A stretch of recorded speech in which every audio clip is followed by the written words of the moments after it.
Hello friend, नमस्कार।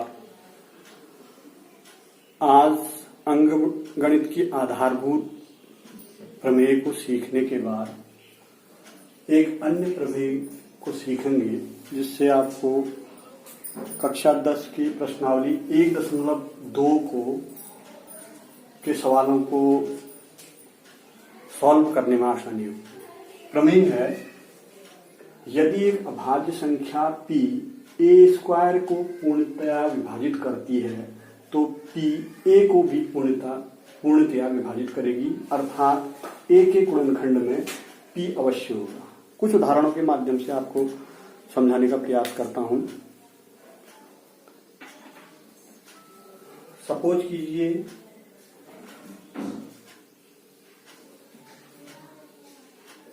एक अभाज्य संख्या 2 है।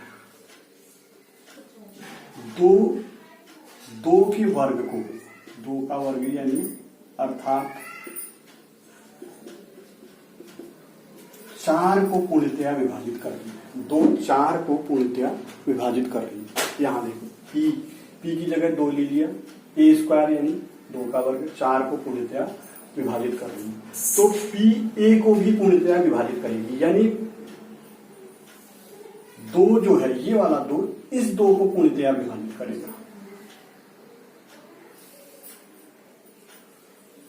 और इस 2 के गुणनखंड में ये 2 अवश्य होगा। अगला एक उदाहरण और ले लेते हैं। 2 4 के वर्ग यानी 16 को विभाजित करता है। 2 16 को विभाजित करता है।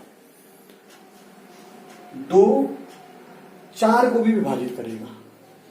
और अगला पॉइंट आ जाएगा, 4 के गुणनखंड में 2 अवश्य होगा। तीनों पॉइंट को बनाने के बारे में सोचिए आप। फर्स्ट से बता रहा हूं, ये 2 इस 2 के वर्ग यानी 4 को विभाजित करता है। ये 2 इस 2 को भी विभाजित करेगा। अगला पॉइंट, इस 2 के गुणनखंड में ये 2 होगा। यहां आ जाते हैं, 2 4 के वर्ग यानी 16 को विभाजित करता है। 2 4 को भी विभाजित करेगा। 4 के गुणनखंड में 2 अवश्य होगा। आगे आ जाते हैं, 2 6 स्क्वायर यानी 36 को विभाजित करता है। 2 6 को भी विभाजित करेगा। 6 के गुणनखंड में 2 अवश्य होगा। 3 पर आ जाते हैं, 3 के वर्ग यानी 9 को विभाजित करता है। 3 9 को विभाजित करता है। 9 का वर्गमूल यानी ये वाला 3 इस 3 से विभाजित होगा। और इस 3 के गुणनखंड में ये 3 होगा।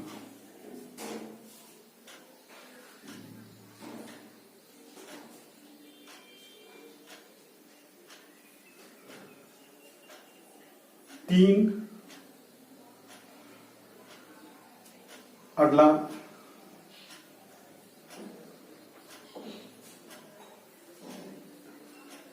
6 के वर्ग यानी 36 को विभाजित करता है। 3 6 के वर्ग 36 को विभाजित करता है। 3 6 को भी विभाजित करेगा। 6 के गुणनखंड में 3 होगा।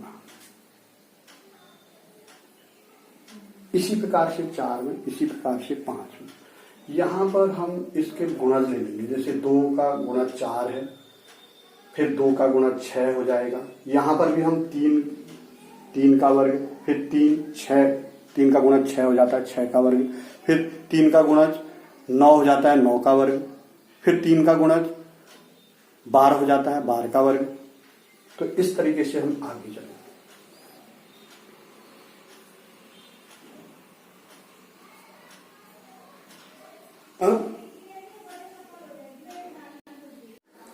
अब दशमलव प्रसार की बात करते हैं।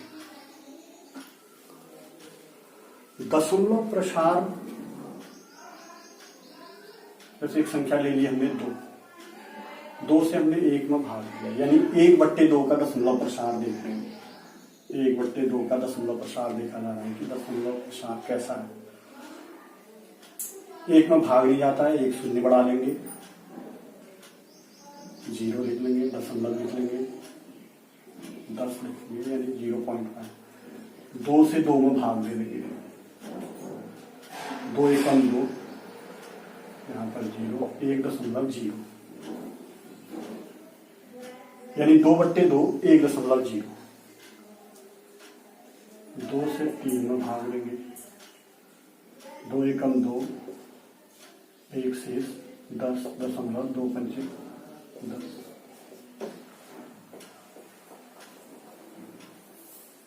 अब 3 से भाग देंगे, यानी 1/3 को देख रहे हैं। 3 से 1 में भाग लिया, भाग नहीं जाता है, 0, यहाँ 0.339, 1, 10, 339 और इस तरीके से ये आगे को आते रहे। 3 से 2 में भाग देते हैं, 20, 0.36 18, 2, 20, 3 6 18, फिर 2, ऐसे 6 आगे को आते हैं। 3 से पहले हमने 3 से 1 में भाग लिया, फिर 3 से 2 में भाग लिया। 3 से 3 में भाग को हम छोड़ देते हैं, क्योंकि ये 3 से अगर 3 में हमने भाग दे दिया तो 3 एकम 3। अब 3 से इसके बाद हम 4 में भाग देंगे, 3 एकम 3, 1, 10.339, फिर ये ऐसे ही आगे तो आते रहे। अब इन दशमलव प्रसार के बारे में देखते हैं। देखिए यहां पर शेषफल 0 आ गया, आगे को दशमलव पर आगे को नहीं चल रहा है। दशमलव के बाद कोई संख्या, 5 के बाद कोई संख्या नहीं आ रही, यहाँ पर 0 के बाद कोई संख्या नहीं आ रही, यहाँ पर 5 के बाद कोई संख्या नहीं आ रही है। तो इस दशमलव प्रसार को बोलते हैं हम शांत दशमलव प्रसार। जब संख्या शेषफल बार बार आ जा रहा है, संख्या बार बार रिपीट हो रही है, ऊपर दशमलव को देखिए, यहाँ पर 3 3 3 3 आते रहेगा, यहाँ पर देखिए 6 6 6 6 इस प्रकार से आते रहेगा। यहाँ पर देखिए 3, क्योंकि 3 का गुणज है इसलिए शांत आ गया। 3 से 4 में भाग देंगे तो ये भी जो है 3 3 3 आते रहेगा, तो ये अशांत है। जिसमें संख्याएं आती रहेंगी वो जो है अशांत, और जिसमें संख्याएं नहीं आएंगी, शेषफल 0 हो जाएगा, वो शांत हो जाएगा।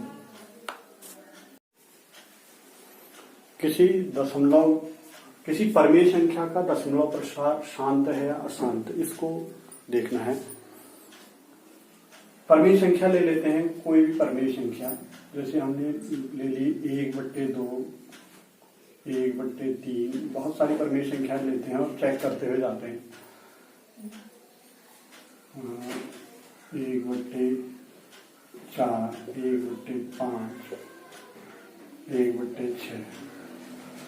एक चीज का और ध्यान रखेंगे इसमें, हम परमेय संख्या में यहाँ सब ने 1 ले रखे हैं, ऊपर हमने जैसे 2/5 ले ली या 3/7 ले लिया, या ऊपर कोई और संख्या ले ली, 5/6 ले लिया। ध्यान ये रखना है, जैसे हमने 3/6 ले लिए तो इसको सरल करके लेंगे सबसे पहले, तब हम शांत या अशांत बता पाएंगे। अगर ऐसे ले लेंगे तो फिर हमसे मिस्टेक हो सकती है। 3/6 को यानी इसको हम 1/2 करके लिखेंगे, 3 दूनी 6, ऐसे करके लेंगे इसको। 2 से जब हमने अभी पहली वीडियो में देखा है, 2 से 1 में जब हमने भाग लिया तो दशमलव प्रसार शांत आ गया। 2 से 1 में भाग देंगे तो 2 पंचे 10.5। 3 से भाग देंगे तो दशमलव प्रसार जो है अशांत आ गया। देखिए 3 से 1 में भाग देंगे तो दशमलव 0, 3 3 3 3 3 ये आते रहेंगे। ऐसे ही 4 से अगर भाग देंगे हम तो दशमलव प्रसार शांत हो जाएगा। 5 से भाग देंगे तो दशमलव प्रसार 5 से 1 में भाग दिया, 5 2 10, दशमलव प्रसार शांत हो जाएगा। यहां पर भी देखेंगे अगर हम 5 से 20 2 में भाग देंगे तो 5 चक्कू 20, दशमलव 4, दशमलव प्रसार शांत हो जाएगा। यानी क्या हो रहा है ये देखें आप, 3 अगर हर के गुणनखंड में 3 या कोई अन्य संख्या जैसे 2 और 5 को छोड़ करके कोई अन्य संख्या आ रही है, हर के गुणनखंड में 2 या 5, केवल 2 आ रहा है, केवल 5 आ रहा है, या 2 और 5 दोनों आ रहे हैं। यहां पर अगर हम 1/10 को भी देखेंगे तो वहां पर भी दशमलव प्रसार शांत हो जाएगा। यानी कहने का अर्थ ये है कि शांत और अशांत देखने के लिए हमने केवल हर को देखना है। पहले परिमेय संख्या को सरल कर लेना है, उसके बाद उसके हर को देखना है। हर के गुणनखंड में 2 है तब शांत है, हर के गुणनखंड में 5 है तब भी शांत है, हर के गुणनखंड में 2 और 5 दोनों है तब भी शांत है, और हर के गुणनखंड में 2 और 5 के अतिरिक्त अगर संख्या कोई आ जा रही है तो अशांत हो जाएगा। जैसे मान लीजिए हम 1/6 को अगर हम कहें तो ये 2 गुणा 3, यानी 2 भी आ गया 3 भी आ गया इसमें। अब आप इसका दशमलव प्रसार करके देखेंगे अशांत आएगा, 6 से 1 में भाग देंगे क्योंकि इसमें 2 के अतिरिक्त एक गुणनखंड और आ गया।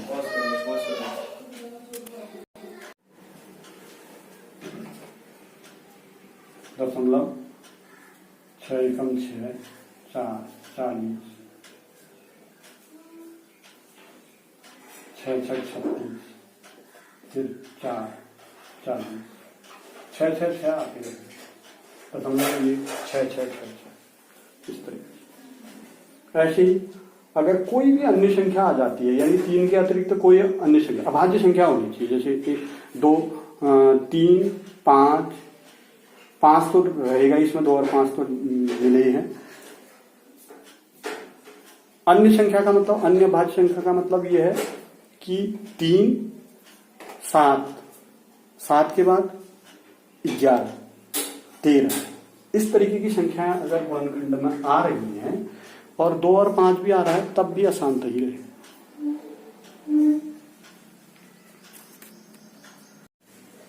आइए अब अभाज्य गुणनखंड विधि द्वारा पूर्णांकों का एचसीएफ निकालते हैं।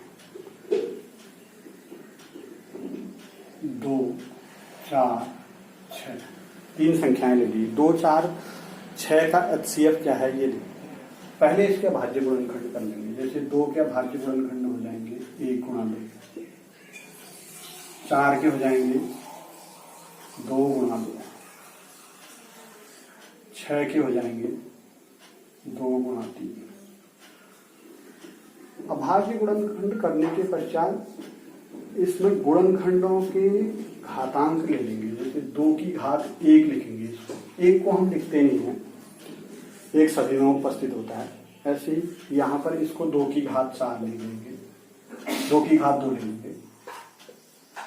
यहाँ पर इसको 2 की घात 1 गुणा 3 की घात 1 ले लेंगे। इसके बाद इसमें सार्वनिष्ठ गुणनखंड देखेंगे। सार्वनिष्ठ गुणनखंड का मतलब यह है कि जो सब में उपस्थित है ऐसा गुणनखंड है, कॉमन गुणनखंड। 2 2 2 घातांक से मतलब नहीं है। अभी आप सिर्फ इसमें कॉमन को देखिए, कॉमन क्या है। जैसे 3 कॉमन है गुणनखंड में, 2 कॉमन है, 2 ले लिया, 2। अब इसके बाद घात 1 है, घात 2 है, घात 1 है, तो न्यूनतम घात को लिया जाएगा। न्यूनतम घात का मतलब जो सबसे कम घात है, 1 2 1 है तो यानी न्यूनतम घात 1 होगी, 2 की घात 1 यानी एचसीएफ 2 आ गई।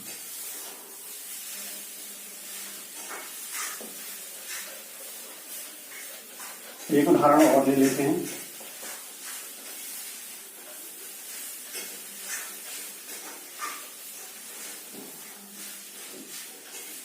3 6 9।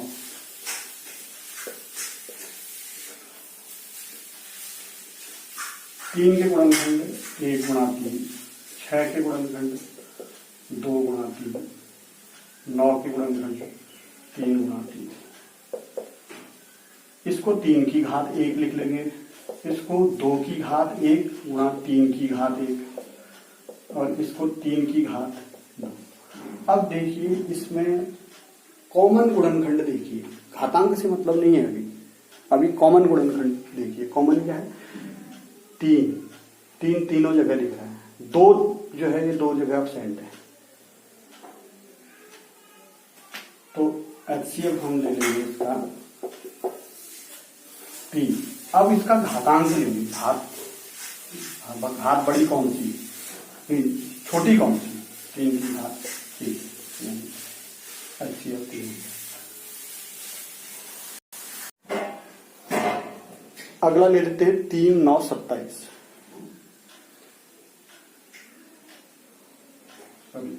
9 9 27 और 81 ले लेते हैं। इस उदाहरण से आपको ज्यादा स्पष्ट होगा। 9 के गुणनखंड है 3 गुणा 3 27, 3 गुणा 3 गुणा 3 81,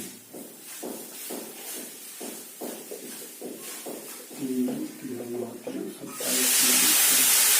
ये हो गया 3 की घात 2, ये हो गया 3 की घात 3, ये हो गया 3 की घात 4। कॉमन गुणनखंड देख लेंगे, HCF हो जाएगा। कॉमन गुणनखंड आपका 3 है। घात देखेंगे, न्यूनतम घात देखिएगा 2 3 4, इसमें न्यूनतम क्या हो जाएगा 2, 3 की घात 2 यानी 9 आ जाएगा, HCF 9। आइए अभाज्य गुणनखंड विधि द्वारा LCM निकालना देखते हैं। उदाहरण ले लिया हमने 2 4 6, 2 के गुणनखंड 2, 4 के गुणनखंड 2 गुणा 2 और 6 के गुणनखंड 2 गुणा 3। LCM least common multiple. अगर घातांक से देखें तो 2 की घात 1, 2 की घात 2, 2 की घात 1 गुणा 3 की घात 1। LCM में कॉमन गुणनखंड देखा जाएगा और उसकी अधिकतम घात देखी जाएगी। कॉमन गुणनखंड इसमें 2 है, इसकी अधिकतम घात 2 होगी, 2 की घात 2। फिर इसके बाद शेष बचे हुए गुणनखंड उनको गुणा कर देते हैं। इसमें शेष बचा हुआ, फिर इसके बाद 2 की घात 2 तो आ गया है। अब 3 शेष बच गया तो 3 की घात 1 ये रहेगा। इसको सॉल्व कर देते हैं। 2 की घात 2 4, 3 की घात 1 3, 4 3 12। एक उदाहरण और ले लेते हैं 3 6 9।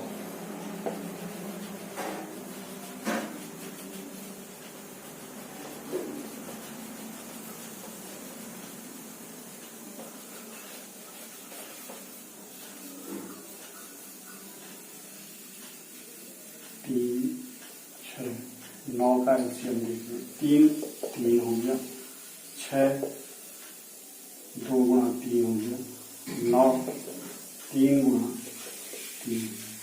घातांक में ले लेते हैं 3 की घात 1, 2 की घात 1 गुणा 3 की घात 1 और 3 की घात 2। LCM लेंगे तो सबसे पहले कॉमन गुणनखंड ले लेंगे 3, इसकी अधिकतम घात को लेंगे। HCF में हमने न्यूनतम घात को लिया था, LCM में अधिकतम घात को लेंगे, यानी 3 की घात 2 ले लिया जाएगा। फिर शेष बचा हुआ गुणनखंड ले लिया जाएगा, गुणा 2 की घात 1, 3 की घात 2 ये 9 हो जाएगा और ये 2 हो जाएगा, 9 गुणा 2 18। एक उदाहरण और ले लेते हैं 9 27 81 का LCM।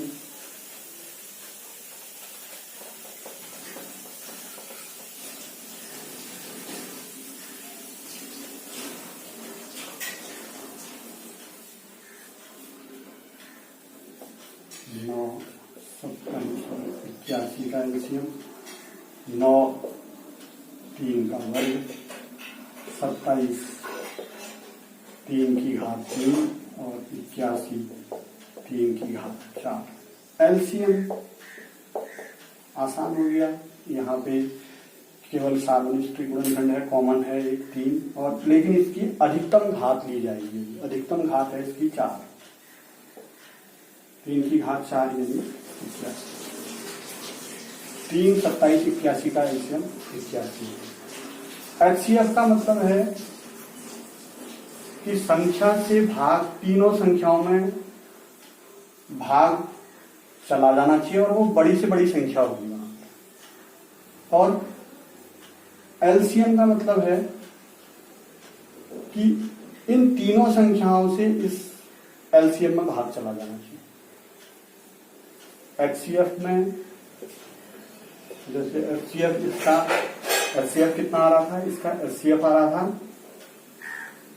3 की घात 2 यानी 9 आ रहा था। यानी इन तीनों में सबसे बड़ी संख्या 9 है, जिससे हम इसमें इन तीनों में भाग कर सकते हैं।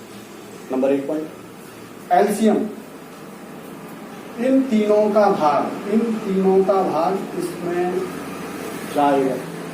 ये छोटी से छोटी संख्या है जिसमें इन तीनों का भाग जाएगा, तीनों का भाग जाएगा। धन्यवाद।